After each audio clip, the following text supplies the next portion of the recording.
Okay. All right. Goodbye, little Sarah Z video. I love you. I'll see you again very, very soon. Oh, I have a shirt. I didn't think about what I'm wearing. In case you were curious, I flexed and the sleeves fell off. Yar, look how big and strong. I used to be really uncomfortable wearing shirts that had words on them or like designs that would make people pay attention to a part of my body that I wasn't comfortable with. So now that I'm post-op surgery, I'm starting to get into wearing things with words on them again, and it's a new era. And anyway, it is just a factual statement that just so happens to be true in this instance. I am super buff and I did flex so hard that the sleeves just fell off. So I like to be truthful about things like that.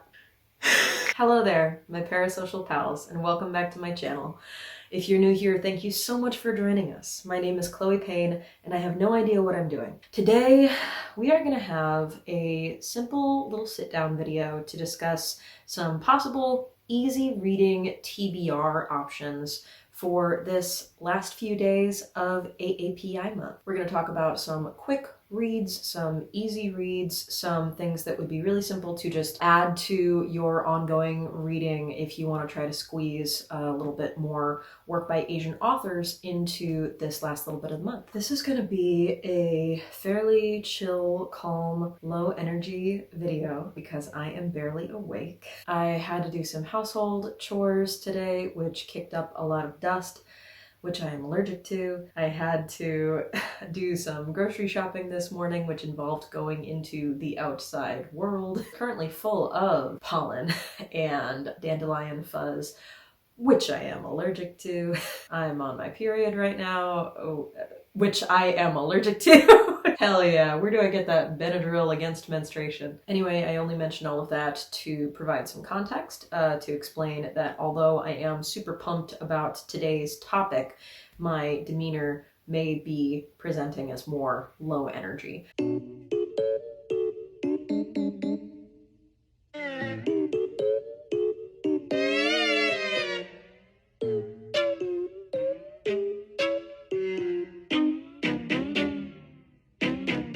Why does everyone's like, theirs looks good and mine looks like I got hit by a bus? Is my face the problem? Thank you for bearing with me if my energy seems a little bit blah and if today's video is probably a little shorter than my last few. On that note, by the way, I just wanted to say thank you so much for the support on my couple of most recent videos. I'm used to only ever really getting viewership, I guess, on the fan compilation videos that I make. I'm a Try Guys nerd, so I make silly like fan edit compilation videos, and those do pretty well, but I'm not used to the videos that I post that are just about me talking about the things that I'm interested in ever getting any kind of attention. May not seem like much to people outside of the like small creator sphere, but to get 100+ in just the first few days of a video being up, when it's a video that is just you talking about something that you're excited about, and I'm almost at 500 subscribers, which just feels like a very significant milestone. This is incredible, guys. Thank you so much. It feels like I'm really starting to find my little nerdy, bookish, like-minded, parasocial pals corner of the internet, and I really appreciate it, and I'm having a lot of fun. So with that, let's jump into what am I doing with my hands when I'm tired and trying to like bring up the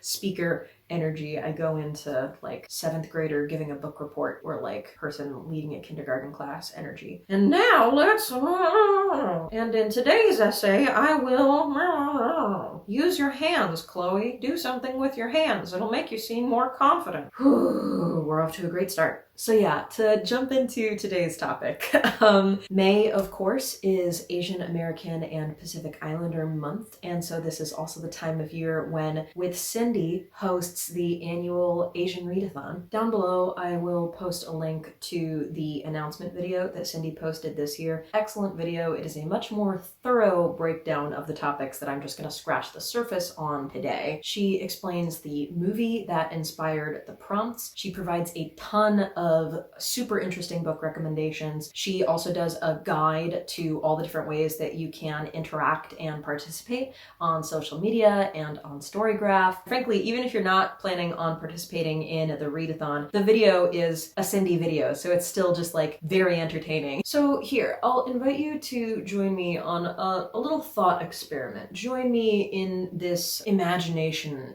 time thing, place, scenario. Imagine that it's early April, you've just watched Cindy's announcement video, and your brain is on fire because you're struggling through reading a couple of very heteronormative romance books. So you're really looking forward to the Asian Readathon so that you can cleanse your palate with some new stuff to read that you'll actually enjoy, expand your horizons by getting into some new authors and new perspectives, engage with the community, and then, as so often happens, life just gets in the way a little bit. You're working, you're keeping up with social obligations, the allergies be allergyin. Before you know it, it's the last week of the month. Maybe you can relate to some elements of my sad, sad tale. But hark! We need not despair! I've put together a humble suggestion for possible TBR options for this last part of the month. These books are short. These books are related to broader topics that I think are very interesting and very readable and very engaging and entertaining. These books are all available on Kindle Unlimited. Without further ado, here are 3 books that I really look forward to enjoying during these last few days of the month of May. First up, we've got xoxo by xoxo. This book is about 300 pages, but it's YA, so it reads really quick. You know, it's a page turner. It's easy to digest. I am a few chapters into this one already, and it is so freaking cute. I was drawn to this because it sounds just like a K-drama from what I understand K-dramas to kind of be like. I haven't fallen down the rabbit hole with any of those shows yet myself, but I do always get a giggle out of watching the different vloggers that I follow who will occasionally put some really charming, fun-looking K-drama on in the background while they're like studying or doing their laundry or something. The people who are into K-dramas frankly seem to have like more joy and serotonin in like their little finger than I will ever possess in my entire body. So try and just channel a little bit of lighthearted, romantic, quirky K-drama energy. Jenny's never had much time for boys, K-pop, or really anything besides her dream of being a professional cellist. But when she finds herself falling for a K-pop idol, she has to decide whether their love is worth the risk. Plot summary explains that it's got elements of like forbidden romance. It's set in like the world of K-pop, Korean American teenager living in, I want to say, California, who ends up traveling to South Korea for the first time with her mom. This book has already been such just like perfect, fluffy escapism, fun and entertaining. It is charming, it is quippy. So it's got all of those great fun, fluffy elements, and it also, even from the beginning, the little bit that I've read, it's touching on those cultural elements. There's Korean language, there's themes of like the diaspora. The food descriptions already, like a whole lot of the interactions, even just in the first few chapters, are so much based around the preparation and sharing of meals, and the writer has such a skill for like writing food on the page that just really comes to life, and you can smell the spices and you can feel the crunch. I'm a terrible cook myself, but I'm lucky to live near a really good Asian market that, you know, keeps me supplied with kimchi and rice cakes, and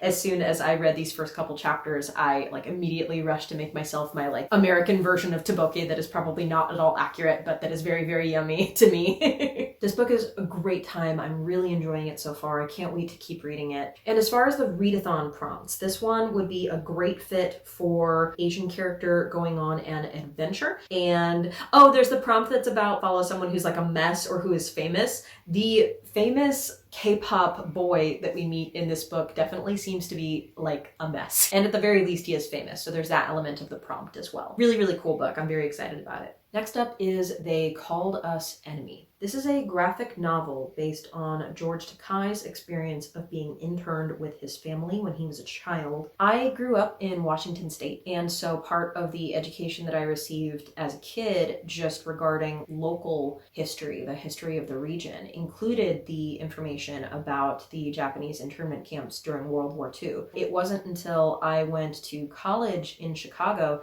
that I met other people from around the country and realized that not everybody gets that education. I didn't realize that there were so many people who had never been taught about that chapter of American history. So I've been meaning to read this book for ages. First of all, I come from a proud Trekkie household. We stand George Takei in this house. Oh, am I too lazy? Should I get up and show? Ooh, I'm too lazy, but maybe one of these days I'll show the, I carry around a card in my wallet that is one of those things from like a claw machine that had like Star Trek memorabilia in it. I have like a collector card of Sulu that I carry around with me all the time. I got one for Spock, and of course I had to give that one to my dad.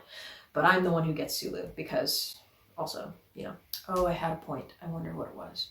Oh, I had been interested in this book ever since it was released because, of course, just being a fan of Star Trek and George Takei, but then also as someone who had always known about the internment camps and has come across plenty of people as an adult who didn't already have that information. I feel like reading this book is going to confirm my suspicion that it's probably a very approachable but also very deep an account of what happened for someone living through this experience. I feel like I'm going to walk away from the experience reading this being able to say to myself that that's a good book to always keep in mind as a recommendation to offer to other people when they want to learn more about this subject. And I think that's really valuable when there's something that you find yourself having conversations with other people a lot about. It can be helpful to have like one or two resources that you're always ready to suggest to them if they want to learn more about what you're talking about. So I think that this could be a really valuable resource for that. And it also just looks like an incredible book. In terms of the readathon prompts, I can imagine that this might be a story that features some like unique friendships that get made under difficult circumstances. And we're doing 3 book recommendations today, and all 3 of them are by Asian authors. Yes, just under the umbrella generally of Asian authors. But in Cindy's video, she made a specific recommendation that I think is so helpful, which is that if you're making a point to read more works by Asian authors, it can also, of course, be really helpful to read from authors of different ethnicities, different backgrounds. So in this instance, our first book, xoxo, was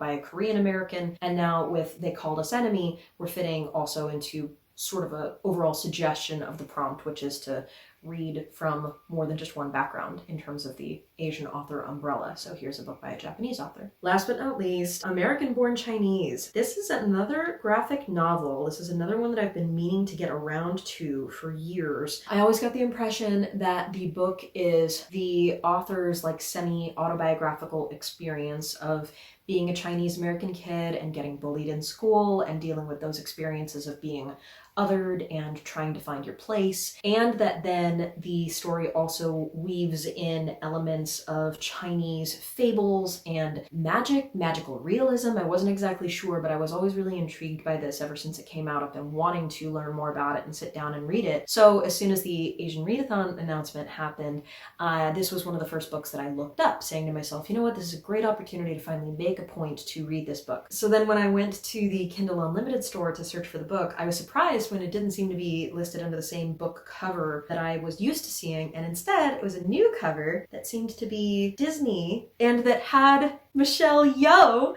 This was how I found out that there's a Disney adaptation coming out. It's actually coming out like this week, May 24th. I don't know how many episodes it is, but it's a series. So like this is gonna be so cool to like absorb the graphic novel and then be able to rush right into watching a Disney Plus version of it. And the cast looks incredible. It's so many of the same actors from Everything Everywhere All at Once. I'm so obsessed with Everything Everywhere All at Once. That is like one of the most recent. I have a ton of movies that are like what I put on when I need to have a good cry, but that movie is one of the more recent additions to that curated collection of mine. This year, after I saw the announcement video of Cindy's Asian Readathon topics, the prompts, it also inspired me to go back and rewatch last year's video. If you want to fall down the rabbit hole as well, I highly recommend watching last year's video that she posted. It was themed around Everything Everywhere All at Once. But yeah, I can't wait to read this book and also have fun jumping right into the Disney Plus version as well. Oh my god, this cast. Oh my god, this cast. There's so many amazing actors in this. Side tangent, what time is it?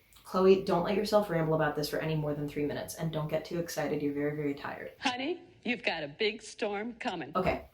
So, in the dark, dark days of 2020, one of the things that helped a lot of us get through, and when I say us, I mean theater nerds, I think that probably what must have happened is just that YouTube, or the various entities that, you know, make copyright claims on YouTube, they eased up on a lot of the restrictions that had been keeping the bootlegs off of YouTube. You know, when a person goes to see a live theater production and they get some, like, you know, grainy, partially filmed behind somebody's chair and over somebody's shoulder version of, like, you know, a bootleg theatrical production, it used to be really hard to find those, or find decent quality ones, or find an entire show version of one on YouTube. And in 2020, during those dark, dark days when there was no theater anyway, all of a sudden it became easier and easier to see those bootlegs. What was the slime term? Slime tutorial. They called them slime tutorials. That was the terminology that popped up so much during 2020. The slime tutorial era of, like, you know, former drama kids trying to go back to their comfort content.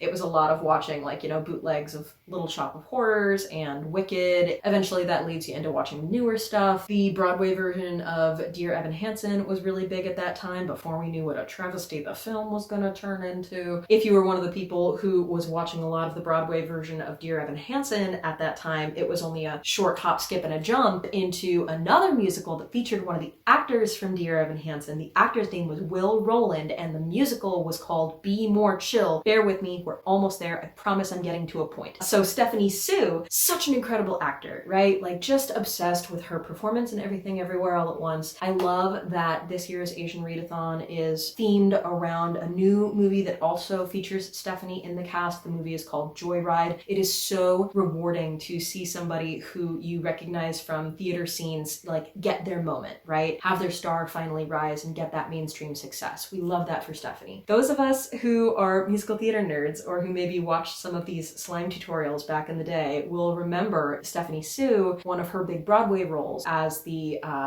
teenage girl in Be More Chill. So everyone else these days is, like, finding out who Stephanie Sue is and is talking about this movie role this and this movie role that. Meanwhile, in my silly, silly head, every time I see this person, I still in my head call her Christine, and I go, Christine, Christine, Christine, Caligula. Caligula. Oh, I made my head hurt by doing that.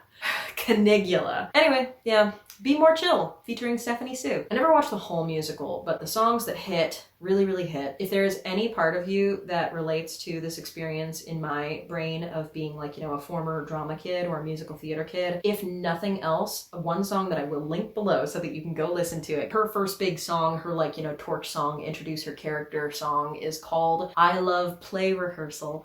And it is the story of me at that age. It is verbatim my internal monologue of being a theater kid and what was going on in my psyche. Very much the same energy as the songs that all the kids sang in the 25th annual Putnam County Spelling Bee about how they trauma bonded with their extracurricular activity. I can't relate to that content at all. Who, me? Coping awkwardly through the arts? I would never. So anyway, American-born Chinese. There you have it, guys. An easy breezy TBR for this last little bit of AAPI month. 3 books of 3 different kind of topics, authors from 3 different countries, books that would all be pretty quick reads. Maybe you have only a little bit of time and so you just pick one, even just to start, you know, maybe don't pressure yourself to try to finish it before the end of the month. Or maybe you're going to be spending a lot of time just relaxing over, like, Memorial Day weekend and you want to try and tackle all 3. Leave me some comments below. Are you going to be checking out any of these books? What are some of the other books that maybe you've been reading for AAPI month or for the Asian Readathon specifically? Are you somebody who has been posting anything here on YouTube or, like, following the hashtag on Twitter or Instagram for the Asian Readathon? If so, do you want to shout yourself out below? I'd love to watch your stuff as well. And separate and apart from the Readathon, as always, you're welcome to just chat in the comments about what you're reading and what you're excited to be reading, and I like to talk about books. Do you like to talk about books? Oh my gosh, we're such book people. Oh my gosh, we're so smart. Look at us. I'm going to include some links below that you can check out about Powell's Books in Portland. Those employees are unionized and are getting ready to negotiate for a better contract, and they could really use all of our support right now. If you want a ton more details, I will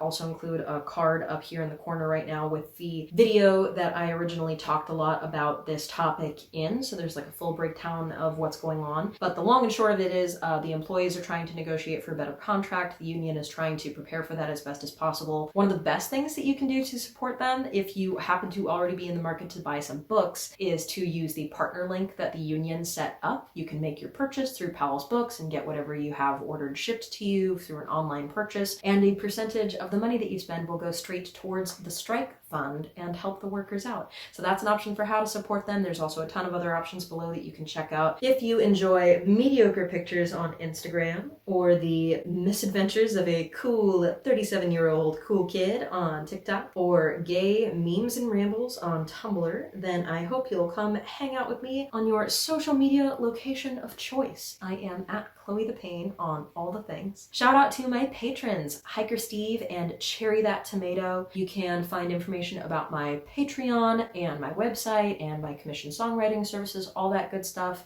will be in the description box below. I hope you'll consider liking this video if you liked it and subscribing if you would like to stick around. I upload new videos on this channel every Wednesday/Thursday. I feel like this video might get uploaded later because I have a rough week coming up ahead. If this video got uploaded on a Wednesday or a Thursday, leave me a comment to say, "Good job, Chloe. I hope your brain is okay." And if I didn't upload it on the Wednesday or the Thursday of this week, if this is like a Friday or a Saturday or something, leave me a comment to say, "It's okay, Chloe. Give yourself a pat on the back. You did your best." Seeking approval from strangers on the internet.com. I think that's all. And I really appreciate you hanging out with me here today. I hope that you are doing well. If you are also fighting through seasonal allergies, if you are also fighting through menstruation, if you are also somebody who does not super duper love the hot, sweaty summer time of year, and you are in the northern hemisphere where we are struggling through that. Whatever you're dealing with, I hope that you are okay as you can be. Oh my goodness. And until next time, thank you so much for tuning in. Take care of yourselves and take care of each other. And now it's time for an end card. Christine. It's time for an end card. It's such a lovely part of the show. It's so loud inside my skull right now. Everything is echoing. Do I sound as loud to you as I sound to me in here? Comment down below.